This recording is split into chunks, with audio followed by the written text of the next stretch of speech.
నమస్తే ఓర్గల్ 9 న్యూస్ కి స్వాగతం. పైలట్ గ్రామాలలో ఇంద్రమ్మ ఇండ్ల గ్రౌండింగ్ ప్రక్రియను వేగవంతం చేయాలని, బేస్మెంట్ పూర్తయిన ఇండ్లకు తక్షణం చెల్లింపులు జరపాలని వరంగల్ జిల్లా ఇన్ఛార్జ్ మంత్రి పొంగిలేటి శ్రీనివాస్ రెడ్డి కలెక్టర్లను ఆదేశించారు.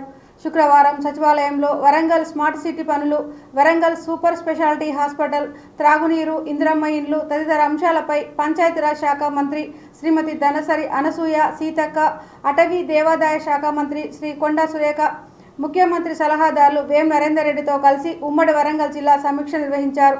ఈ సమావేశంలో ఉమ్మడి వరంగల్ జిల్లా శాసనసభ్యులు, కలెక్టర్లు తదితర అధికారులు పాల్గొన్నారు. ఈ సందర్భంగా మంత్రి పొంగిలేటి మాట్లాడుతూ ఇంద్రమ్మ ఇండ్ల నిర్మాణం ప్రభుత్వానికి అత్యంత ప్రాధాన్యత అంశమని, దీనిని దృష్టిలో పెట్టుకొని కలెక్టర్లు పనిచేయాలని సూచించారు. ఇంద్రమ్మ ఇండ్ల లబ్ధిదారులకు ప్రభుత్వం 4 విడతలలో చెల్లింపు చేస్తుందని, మొదటి విడత బేస్మెంట్ లెవెల్ పూర్తయిన ఇండ్లకు ₹1,00,000 ఇస్తుందని, బేస్మెంట్ పూర్తయిన ఇండ్ల వివరాలు హౌసింగ్ విభాగానికి పంపిస్తే తక్షణమే చెల్లింపులు చేస్తామని తెలిపారు.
కరాటే తన జీవితంలో ఒక భాగమన్నారు TPCC chief Mahesh Kumar Goud.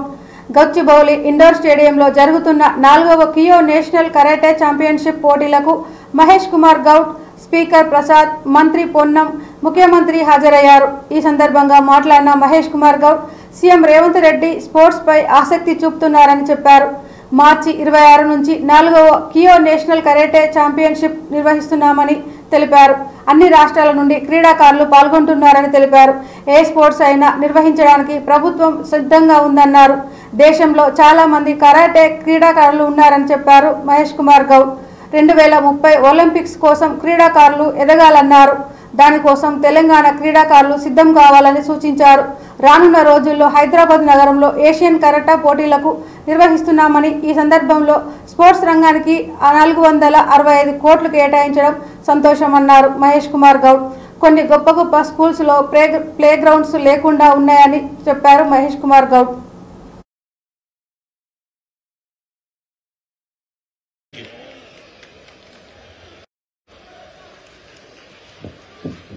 Thank you, sir.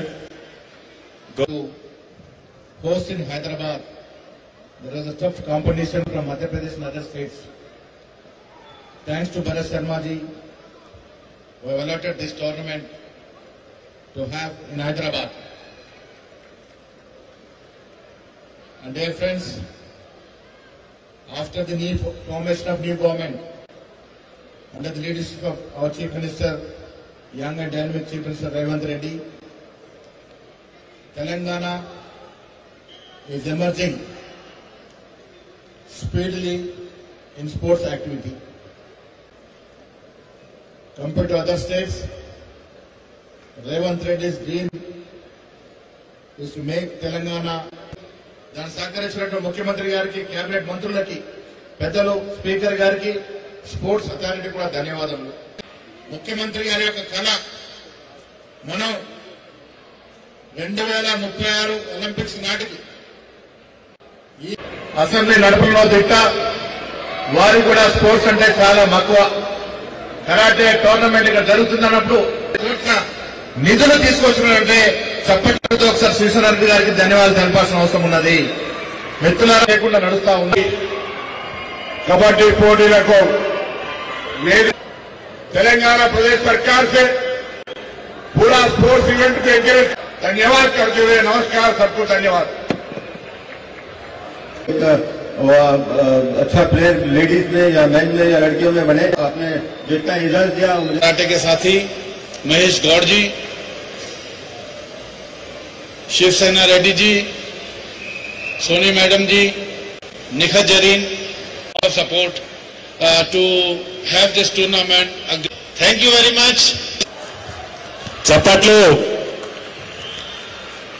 జీస్తూ పోయినసారి చైర్మన్ భరత్ శర్మ గారు చాలా మంది అందరికంటే మరి ఆ విధంగా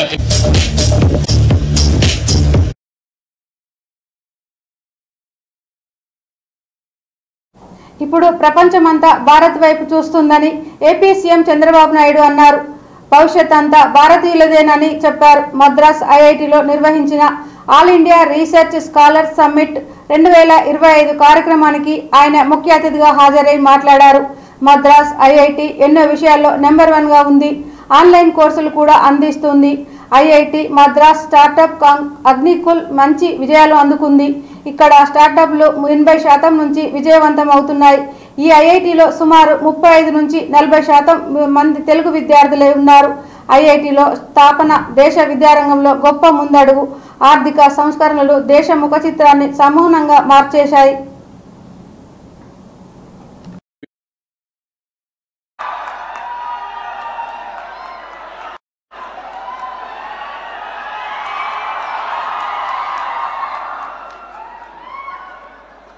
Absolute. always youngsters are always jubilant. I am seeing your enthusiasm now. You are capable of innovating anything, not only for India, for global community. First time I missed to come here earlier. First time I came to IIT Madras because of Kamakoti and visionary alumni of world ranking they have reached now. Youngsters, I am very happy. It will give permission, then only you have to start competing with America. But when they took initiative for political reforms, I used to say jokingly, internet revolution has come. You know our currency, all these problems, how it has happened. Next year, 2026, we will be 4th. All countries are facing the problem. Only retirement after death only. Till you are alive, you have to work. That will give you more fitness for your body and also mind. Today, we are all in an inspiring by doing extraordinary work. Only by showing stability. And then on you, we are having certain, otherwise total green. IITs, they are going to pay heavy. Which district? Sir? Which district you? Karimnagar, sir. Karimnagar. You have seen Hyderabad, how it has transformed? Yes, sir, yes.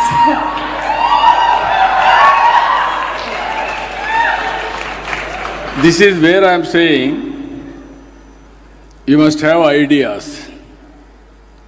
Then automatically you can transform or sleep score. It is a great experience. I am proud to be Indian. అదే సమయంలో నేను గర్వపడుతున్న తెలుగువాడుగా అదే విధంగా ఇక్కడ తమిళనాడులో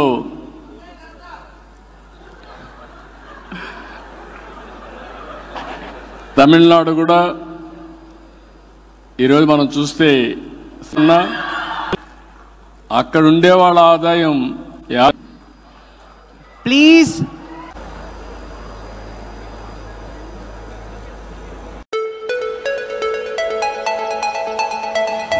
హనుమకొండ నుండి కేవలం 20 కిలోమీటర్ల దూరంలో మండలం గూడూరు విలేజ్ సమీపం పచ్చని చెట్ల మధ్యలో ప్రకృతి అందాలతో పొలాల మధ్యలో సాధన విలేజ్ రిసార్ట్ మీకోసం.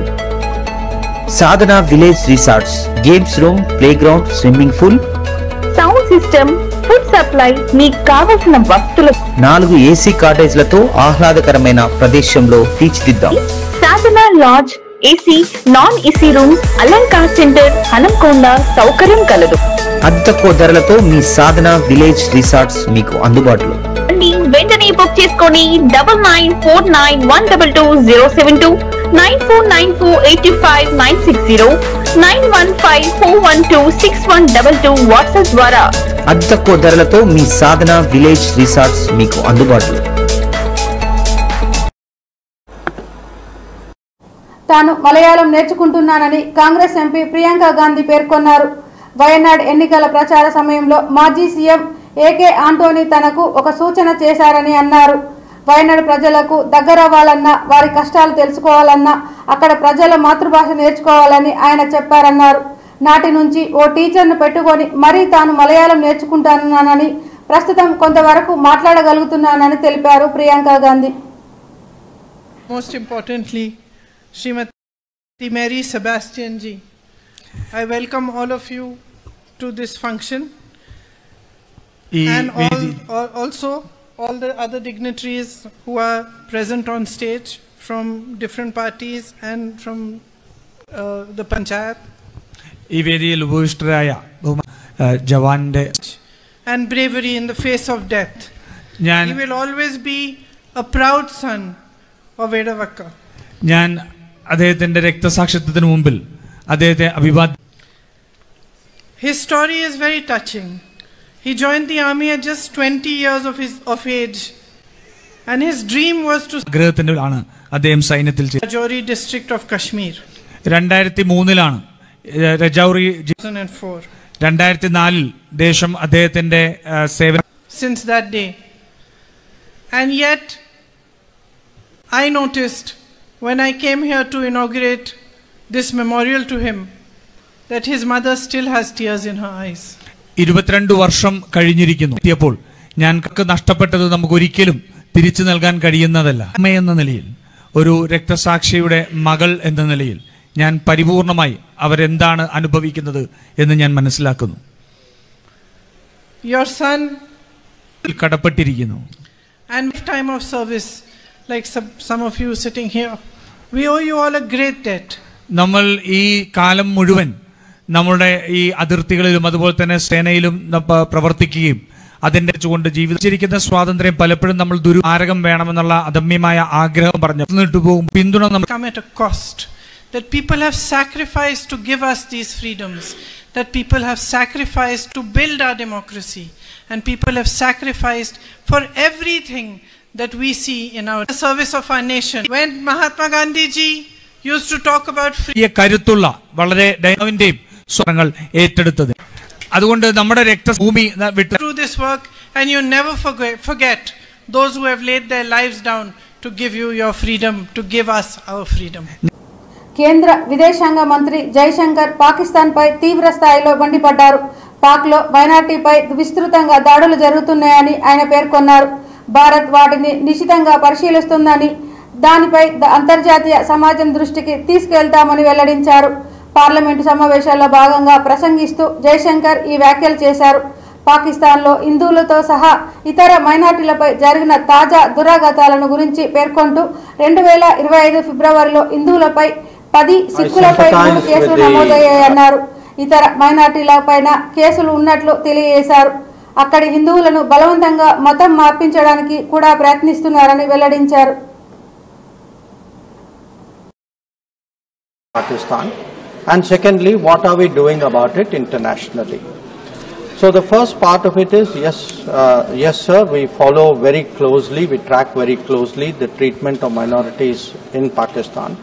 And as an example, I would like to apprise the House that just in the month of February, there were 10 cases of atrocities against the Hindu community, 7 of them related to abduction and forcible conversion, 2 related to abduction, 1 related to police action against students who were celebrating Holi.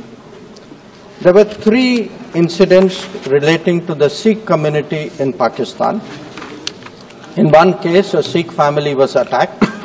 In another case, a Sikh family was threatened because of the reopening of an old Gurdwara.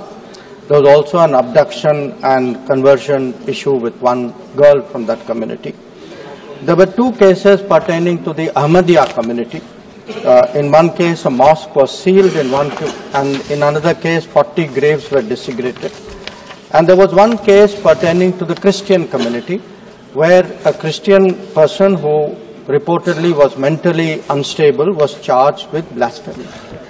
So the answer to closely, our representative at the UN Human Rights Council pointed out that Pakistan is a country where, I quote him, where human rights abuses, persecution of minorities, and systematic erosion of democratic values are state policies. They constitute state policies which brazenly harbors UN-sanctioned terrorists, and Pakistan is in no position to lecture anyone.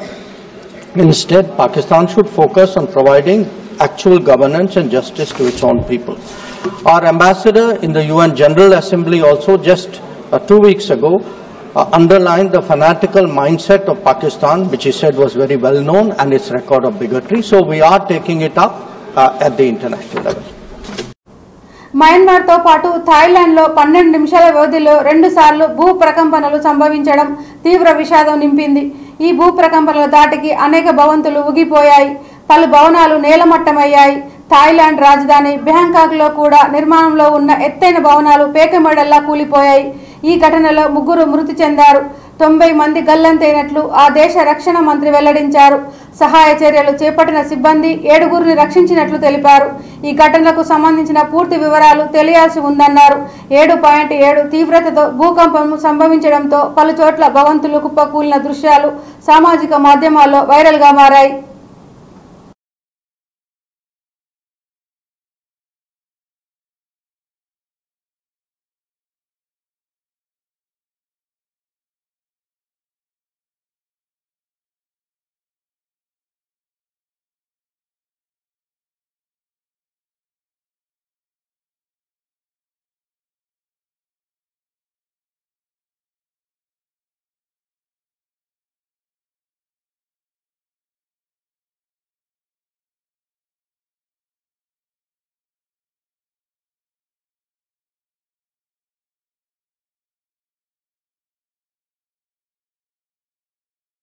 ఈ వార్తలు ఇంతటితో సమాప్తం. మరిన్ని వార్తలతో మళ్ళీ కలుద్దాం. చూస్తూనే ఉండండి ఓరుగల్లు 9 న్యూస్.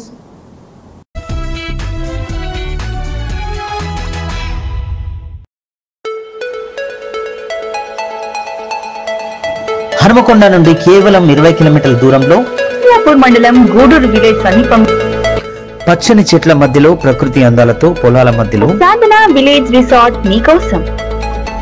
సాధన village resorts, games room, play ground, swimming pool, sound system, food supply, మీకు కావలసిన వస్తువులు, 4 ఏసీ కాటేజ్లతో ఆహ్లాదకరమైన ప్రదేశంలో తీర్చిదిద్దాం. Sadhana lodge, AC, non AC rooms, Alankar centre, Hanamkonda సౌకర్యం కలదు. అతి తక్కువ ధరలతో మీ సాధన విలేజ్ రిసార్ట్స్ మీకు అందుబాటులో. వెంటనే బుక్ చేసుకొని 9949122072 949485960915412612 వాట్సాప్ ద్వారా అతి తక్కువ ధరలతో మీ సాధన విలేజ్ రిసార్ట్స్ మీకు అందుబాటులో.